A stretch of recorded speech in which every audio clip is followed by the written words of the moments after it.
what is the community like? And are you actually in the business of creating and fostering relationships? If you aren't, I think it was a really hard re-ramp out of COVID.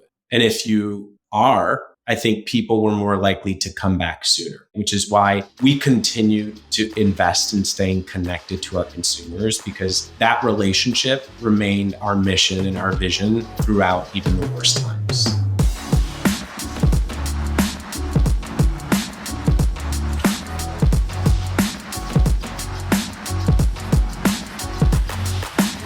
Welcome back to the Fitt Insider Podcast. I'm your host, Joe Veneri. Today I'm joined by Joey Gonzalez, CEO of Barry's. In this episode, we discuss the launch of Ride, the company's new indoor cycling concept. Joey explains how Barry's weathered the pandemic without closing a single studio, and we lay out a framework for making boutique fitness irreplaceable. Let's get into it. Hi, Joey. Welcome back to Fitt Insider. Thanks for joining us again. Thank you. Thanks for having me, Joe. Yeah, I think most folks who are listening are familiar with Barry's, kind of premier Red Room fitness experience, fitness studio.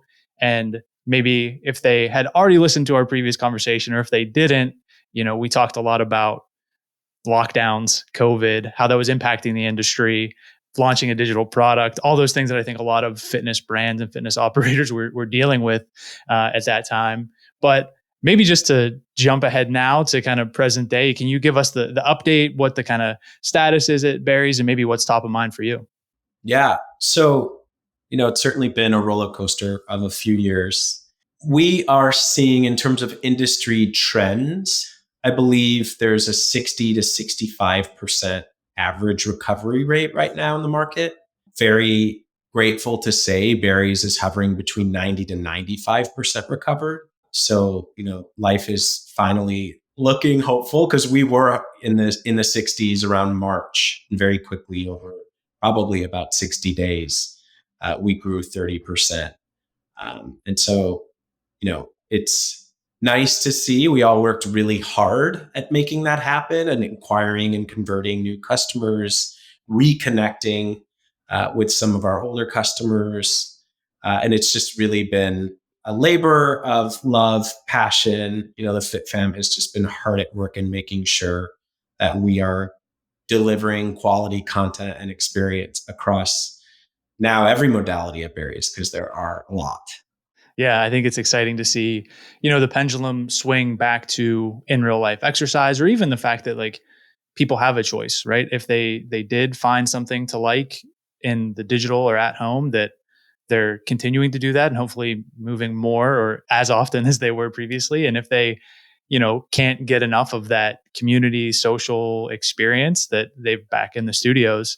To that point around reopening, was it a matter of, or maybe even how did you approach saying now it's safe, we want you to come back, it's to the extent that you're safe with? Was it a push in terms of reaching out to those existing members, a push on social, leveraging the instructors, or were there kind of those members beating down the doors and kind of saying, when are you opening? When can we come back?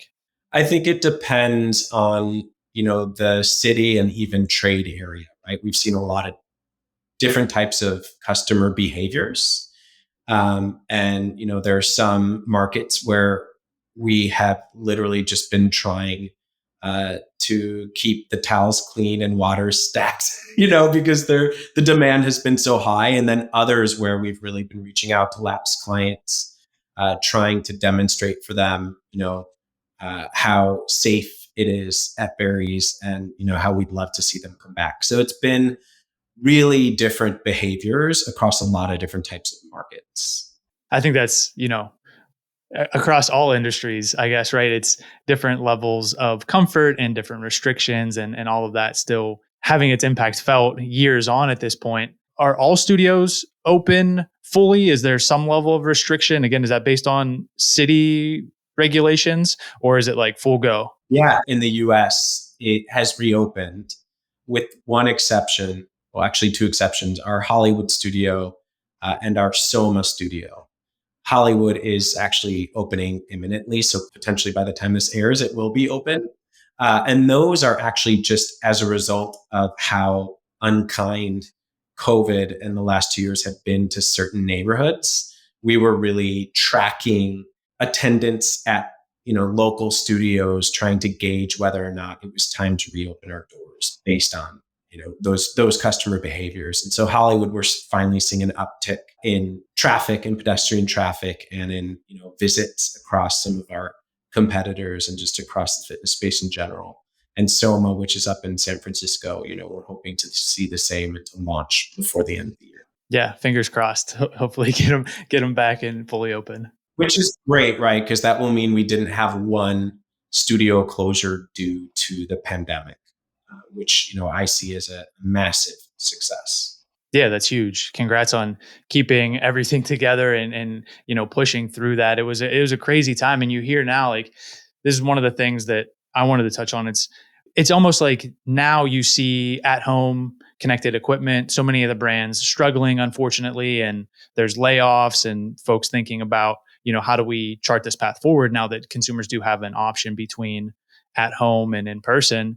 And at the same time, you have some studios who are also struggling, right? There's studio closures, or maybe they're pulling back from certain markets and layoffs across brick and mortar brands when seemingly they should be performing super well. How do you put those two thoughts and hold them in your head and think like, why is it that, across the board, brick and mortar isn't kind of thriving? What have we done differently at Barry's that has enabled us to kind of sustain that and not have the studio closed and get everything back to fully opened?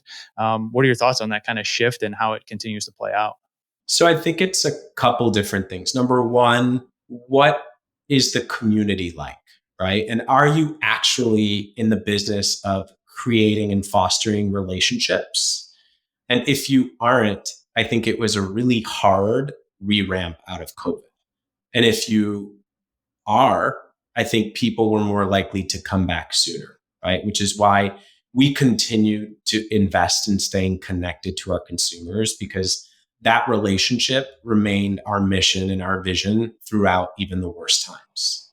And then the second, I think, is just what are you selling in terms of the product and its efficacy? And is it easy to capture that at home? Right. And so I think what you're seeing is, in terms of closures and studios that aren't making it, I'd say the majority of them are cardio based workouts, right? A spin studio, let's use as an example. I think a lot of consumers spent 2 years on their at home bike or device and are realizing they're paying, 5% of the cost, and their experience isn't that different. The delta between what they were getting from that business before and after isn't significant for them to reinvest, right? And so I think sometimes when your product, the efficacy of the product that you're offering, the service that you're offering, isn't that substantially different from what you can get at home, and the piece that I mentioned earlier in community isn't that significant, then people just choose to stay at home, right? Barry's and Ride, which is launching imminently. I think all of these sort of cross-training HIIT workouts have a little bit more stickiness to them because it's much harder to copy at home. It's also challenging to even purchase a wood weight treadmill, right? They're $12,000 a piece. So if you want to have a workout that includes cardio and that allows you to sustain, the biomechanics of your body and your joints, and then you're probably gonna, pay for and visit studios like Barry's. So I think that's working for us as well. Yeah, I think it's so interesting how this experience of the pandemic really, in some ways, took us back to basics, which is like, what is defensible? Right. What of the experience is defensible? And then how many of those things can you stack up, from community to the instructors to the, in studio experience? Like, you can't replicate the red room, so to speak, in the full effect at home. The equipment, now the workout, and folks feeling like, I have to be in the studio to get this workout, to get this experience, to get this community. Mm-hmm. And then proof that people are coming back, no studios have closed, that it's super defensible and it is hard to replicate. So I think across those things, when you look at, another thing I wanted to talk about was instructors. Obviously, when you talk about Barry's, all the kind of pillars that I mentioned, one of them that stands out is like the instructors and how incredible they are and the type of workout they provide. What was it like, maintaining them through the pandemic where it was lockdowns? Maybe they were doing these digital workouts across every platform and just saying, hey, everyone, like, stick with us. Like, let's get through this. And now getting them back into the studios as well. Yeah, very challenging. We definitely had Barry's has been a place that has retained talent for 23 years, right? Founded in 1998. And the pandemic was the first time that we were unable to do that.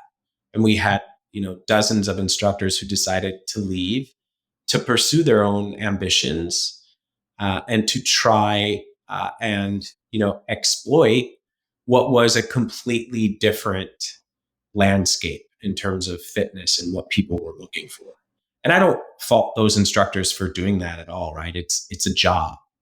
I will say that since life has sort of returned to normal in a post-pandemic environment, if we're allowed to call it that, we have had at least, I don't have an exact metric for you, but 60%, I would say, of those instructors who left have tried to come back. And I say tried because in some cases we've, welcomed them back with open arms. And then others ultimately decided like, this is actually maybe not the right place for you anymore.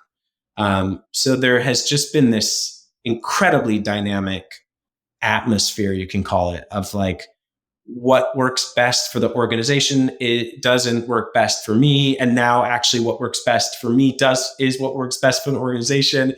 And we've really, in all of our decision making around our people, we've always been a values driven organization. So that's really, when you have that at the heart of your organization, it actually makes that existence bearable because it becomes very clear what the right thing to do is. Yeah, for sure. It's also, that idea of, we've kind of talked about it in the newsletter and podcast, is like the fitness creator opportunity now going from, am I just in the gym? Am I doing my own thing online? Am I working for a digital platform and trying to sort that out? And I think we're kind of seeing now across the industry, right? Like it's still not totally figured out. And some brands are, hiring back personal trainers en masse and looking for them. Some have gone out on their own and been able to sustain themselves. And, frankly, like you were mentioning, others haven't. And now we have to figure out where that kind of fits in. I think along those lines, the same case with, digital platforms.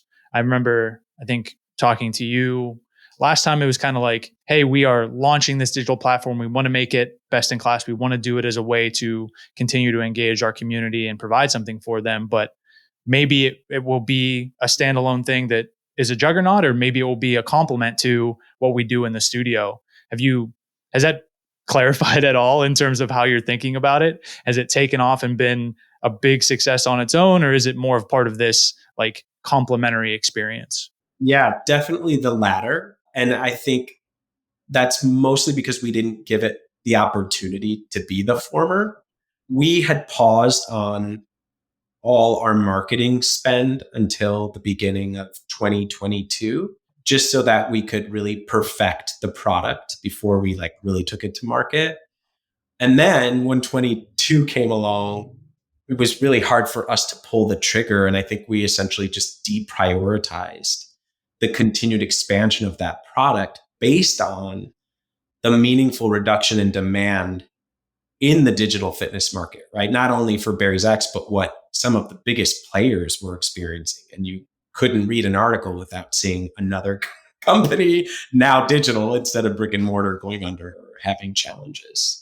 I think the upside has been that we've been able to really spotlight our old studios and our new studios. We actually opened, half a dozen new studios last year. And to once again be able to pursue development opportunities, which were kind of on hold for a while, Mm-hmm. not only with our, in real life Red Room, but also with new products like Ride. So it's actually been really great that people have been rushing back to the studios because that's our core competency. That's what we do best.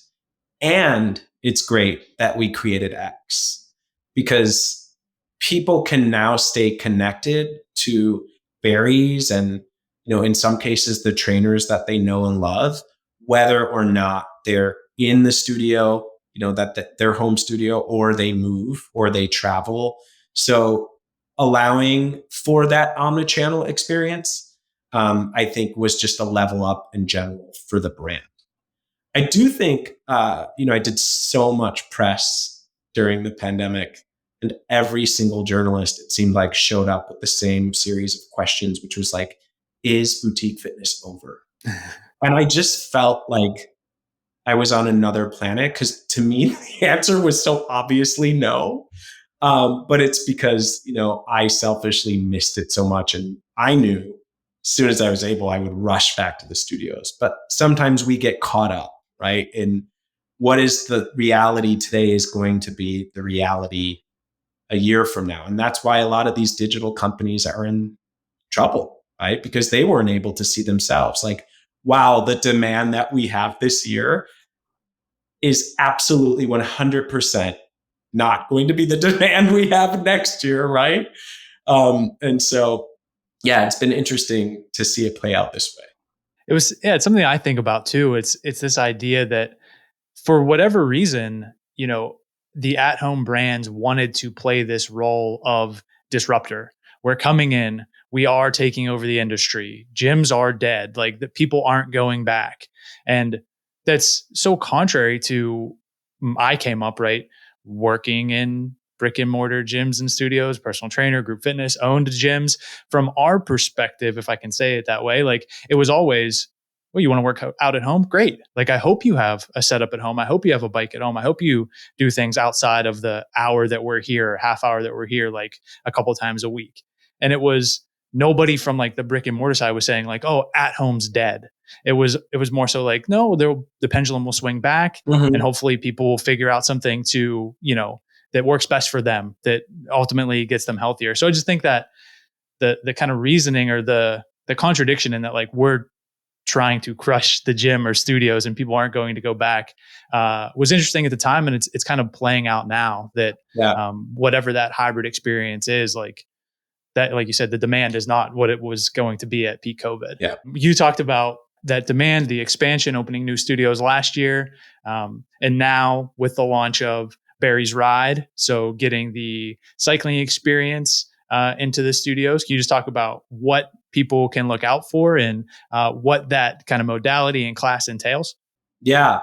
So I'll actually tell you something that not many people know. I don't even know if I've said it yet publicly, but Ride has been my dream for over a decade. And I even have some studios approved by different cities for Ride to exist, either adjacent or basement, because I always wanted to launch this concept because I loved it and I really believed in it. And so it is selfishly so exciting for me to be able to formally bring it to market. Ride is very similar to our run lift concept. It's just, instead of treadmills, you use bikes. So people will be getting, half their interval cardiovascular training through cycling, and then the other half through floor programming with equipment that looks exactly like a standard Barry studio, right? Weights, bands, booty bands, mini bands, etc. So we actually tested this February of 2020. We had really good timing. And we did it both in Venice, California, and in Chelsea, New York City. And it operated at 90% utilization. So people really loved it. I remember feeling like it was a bit of a gateway drug. Like people finally could bring their brothers or moms or people that always said that they were afraid of berries, because there's just something much more inviting about a bike than there is a treadmill. And by the way, now that I'm 6 months out with an ACL surgery, I totally get what that is. And so it's going to be, I think, a big moment for the brand, because we're broadening sort of who we appeal to, which is obviously going to increase our TAM, our addressable market, and going to ultimately continue to serve on our vision statement, which is to transform lives worldwide, just in a different way, right? And we've seen how that works because we've already launched a concept called Lift. And so we've been able to see how that looks. Lift has no cardio. So we're really, marketing that to people who want their strength training only from a brand that they trust. And now, we have Run Lift, we have Lift, and now we'll be introducing Ride Lift to the Berries ecosystem, which is just super, super exciting. And it's starting in Chelsea. So it's starting in New York City. And people will just head in, go down the stairs. They'll be using Shimano cycling shoes, which are pretty incredible because you clip in, but it's built up into the shoe. So once you clip out, you can squat, you can do burpees, you can lunge, you can do everything in these shoes. So it's actually really great. And the experience is going to be very much the same, right? You can pre-order your fuel bar shake. People will start either on the bike or on the floor, and they'll spend half the class doing that, and then they will all switch. And the ride component is very rhythm based, but it's also metrics driven. It's obviously low impact, but it's still very high intensity. And the instructor is going to guide the participant through all of the intervals, calling out RPM, resistance levels for beginners, intermediate, and advanced. So we've done a, great job, I think, at making it feel a lot like Berries. It will feel very different than any spin class that somebody has taken in the past. And I think for some people that will be good, and for others it will be hard, to adjust because the instructors, for the most part, going to be off the bike. So it's really exciting. And yeah, we're doing that on September 10th. Yeah, it's awesome that you get to bring this to fruition. It was something you've been stoked on and now bringing it to life. When you talked about having some of the studios where, kind of already with this idea in mind, basement or adjacent, is it a totally standalone building? Are they all going to be, part of or co-located with an existing Barry studio? How do you think about rolling those out? So, I wish it'd be so great, right? If that was the case. We're over 45 studios in the US, and very few of them have the space to add something like this. So I would say, if we do scale Ride in the same way that we've scaled Berries, our first choice would always to be to have it adjacent to our other studio, or in some cases studios. But in the case that we can't, we'll obviously have standalone Berries Ride studios. And then I think you mentioned this, there was initial kind of tests of it pre-pandemic, 2+ years ago now. Was that the plan then, was to roll them out and kind of scale them down to fulfill this vision? Or was it truly a test at that point and then backed off of it irrespective of the pandemic? Or was it the, COVID that derailed this launch ultimately of Ride? That was always the dream. But Berries, tries to be humble. And we don't just assume that we do everything right. So we wanted to bring a product to market in a way that felt exploratory and very open to feedback, much in the same way we brought Berries X to market. And so we did get a lot of feedback, and we've continued relationships with a lot of people who took Ride back in the day. And we've had surveys, we've had focus groups, and we've spent a lot of time improving some of the things that they asked us to. And so this product that we're bringing to market in September is the real deal. Yeah, it's exciting. Maybe, jumping too far ahead now that this is just getting off the ground and see how the expansion goes. But is it, in the back of your mind or maybe in the forefront to say, like, you have the Run Lift, you have the Lift, Ride. What are the other modalities that you can explore from, you look at things that are trending now, certainly like a Pilates or stretch or, all these other things. Is it like, hey, let's go down the list instead of opening X number thousand of Barry studios, let's have the modalities and scale that way? Or is it more so, like you said, kind of feel it out, get that feedback and go from there? Yeah, I think this was the most obvious to me. And if it's successful, you're absolutely right. There are a couple things you can do with a brand. You can expand it, which we've been doing with Berries for a couple decades now, but you can also extend it. And we have proof of concept in Lift. We hope to have proof of concept with Ride and Lift. And I would say, we're a very disciplined organization as well. So if Ride Lift is a success, we have to focus on being able to launch and scale it across many markets. And I'm not sure that the R&D required into a new modality, if we'd be able to prioritize that, right? Because it's really all about competing prioritize and what you're asking the people in your organization to be focused on. And I think that would be that's a big task in of itself. But yeah, you're onto something. That's exactly sort of what we hope to be able to do. To that point, in being disciplined, which is not always easy, right? Especially when something starts to work and maybe you look around and you have other, brand studios who are saying we're going to open 1,000, 5,000, 10,000 studios globally. Do you feel that kind of drive? Like, we have to compete, we have to keep up, we have to have a certain number of studios. How do you balance that?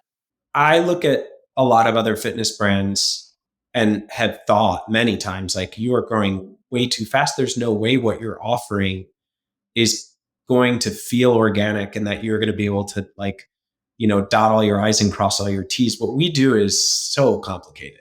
I mean, it is a very complicated retail business. And so no judgment, but I've just looked around at other brands that I feel don't take the time to truly curate their community and their concept. And, sadly, those are, I think, a lot of the brands that haven't been able to survive long term.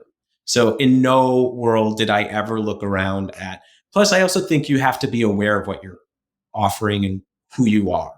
And Barry's for me has always been, our brand equity has always been the most valuable thing. And you know that when somebody says to you, man, I feel like there's so many more berries than that, right? So when you say there are 80 in the world and you're talking to somebody who lives in Cairo, Egypt, and is obsessed with the brand, they're like, 80 berries in the world? Are you serious? It seems so much bigger than that. And I've been dealing with that since there were only 2 berries, right? So that's brand equity. There are a lot of other players in our space that have such scale, yet people don't care at all about their brand. They would never wear a t-shirt. It's not a badge of honor to go work out at these places. And there's no right or wrong. You just have to know who you are and you have to figure out what it is you're building towards. I think that's really well said, and often overlooked. To your point in this space, sometimes where growth and you feel this pressure, and you got to scale at all costs, and oftentimes it doesn't go exactly according to plan. Yeah. Another way to explain it, like the difference between the two, is if you had a Barry's London client and you had a Barry's LA client, they would go to dinner and they would sit down and talk about the instructors that they take and the instructors that they've taken in other markets, and what their favorite studios are. I don't think that happens across a lot of fitness experiences. And maybe I'm wrong, but there's this, when you're a Barry's member, you are a part of a global community, and it just feels very different and resonates differently with people. Yeah, it's intentional. It's one of those things in a good way. People are just, there's something about it. Mm-hmm. And what you're saying internally is like, we know we're trying to engineer that and make sure that that comes through, and make sure that in terms of how we expand and where we go and how we open and what we launch, that it feels that way. It's not by accident that just happened. Yeah. Yeah. Maybe one more thing as we get towards the end of the conversation, down that path of expansion and thinking about extension. Globally, obviously launching globally and open locations around the world has been a priority. And then also I think it was in maybe the UK, that you opened a concept inside like either a mall or like a shopping retail location as well. How are you thinking about this kind of mixing this with other locations, be like retail, for example, versus just like a standalone studio, or opportunities to integrate this into different, whether that's a mall or retail experience, or something that is not their traditional kind of like standalone fitness studio? Yeah. So that's actually Barry's Liverpool opened in a brand new flannels. I don't know if you're familiar with flannels, but it's a very high end premium department store essentially. And we're on, I don't recall if it's the 4th floor or not. We do have our own dedicated entrance with an elevator and stairs as well, because that's just something we always need. But it's really interesting. You go up to I think it's the men's athletic area, and you see a huge sort of like doorway that enters into Barry's, and there's our fuel bar where you can get shakes. You could shop and grab our apparel, or you can get information at the desk if you're not dressed for it and just go grab a schedule and take a class. And it's just this, it's an experiment really, which is like, is there synergy between these two concepts, right? And is this a world that consumers are looking to exist in? And is it something that will work for everyone, right? And I think Vogue, someone covered it on our opening day and said it was like berries and Botox, you can do it all. And here are flannels. And it seems like it would make sense, right? Like a lot of people would love to have that all in one experience, but remains to be sort of tested and seen. And they've been great partners, and I think could be, a really great development opportunity for us in the future throughout the UK. We have seen, I think, a change in consumer behaviors with, as it relates, you brought up malls. Malls are a little bit of a different thing. And I'm noticing that I don't think consumers are enjoying going to a mall for their workout. I know that most malls are seeing a dip in pedestrian traffic, and that's always kind of just depressing to show up to. So I hope that that business turns around, but I wouldn't at this point in time say that's a big part of our future development strategy. I think our customers love the ease of getting in and out. They really care a lot about parking. Co-tenancy is a nice to have, but not a must have. We have stores like in Venice. Our Barry's Venice is one of our busiest in the world. And for years, there was absolutely no co-tenancy. It was really just Barry's on Lincoln Boulevard, and that was it. You got in your car, so much surface parking. It was amazing. One of the best locations. It's great. But yeah, that's kind of where we are in our development strategy. Yeah, it's interesting. And I mention it because back to this conversation around gyms, studios are dead. People aren't going back, right? It's all going to be at home. And the conversation being like, COVID accelerated this shift at home. And I think in reality, what we're seeing is it certainly did accelerate the shift, but to what omni-channel or multi-channel means and how brands are approaching experiential co-location, giving consumers this experience where they are, where it's convenient in a way that engages them. So I think we'll continue to see different approaches to that. And this is certainly one of the more unique ones. And just kind of as we wrap up the conversation, I know obviously it's huge thinking about all studios, getting them back to fully open, getting recovery back to 100% plus with Ride launching. Is there anything else that's top of mind for you or something we should look out for? Or is it, hey, be on the lookout for Ride and maybe these are the markets or locations to check it out? I would say in closing, we talk about hybrid, we talk about digital, right? We talk about brick and mortar, and then we talk about the future. When we do that, we have to think about the customer of the future, right? And so I can't not mention Gen Z and what an interesting generation that is, and how nice it is to see their appetite for in-person experiences and relationships. Because I think everyone assumed that a generation that grew up on screens would want to continue living their lives that way, but that's actually not the case. And they like to buy clothes in person better than online. There are just a lot of surprising things about Gen Z. We have a whole, our entire marketing department is constantly attending, seminars and learning experiences to just make sure that our brand understands how we can best and most effectively serve our customers of tomorrow. No, I think that's a great point and really interesting to see how that plays out and the opportunity there, right? To engage an entirely new generation and what that looks like. Yeah. I think it's promising, right? Like you said, the community aspect, the socializing, the getting off screens, and certainly being physically active, seeking out exercise experiences like Barry's. So that bodes well for, all of us health wise in general. Yeah. Wrapping up, we'll go back to that, the Ride experience. And you mentioned it's in New York, Chelsea right now. Are there plans for it to start to pop up other places, or should we just kind of be on the lookout? Definitely be on the lookout. And our social handles just Berries. It's, at Berries, and our website is berries.com. And we are pretty good about communicating outward to the world what it is we're up to. So stay tuned. Yeah, we'll be following along. We'll get this out and, of course, help spread the word. But thanks for making some time today and excited to share the conversation. Thank you. Have a great day.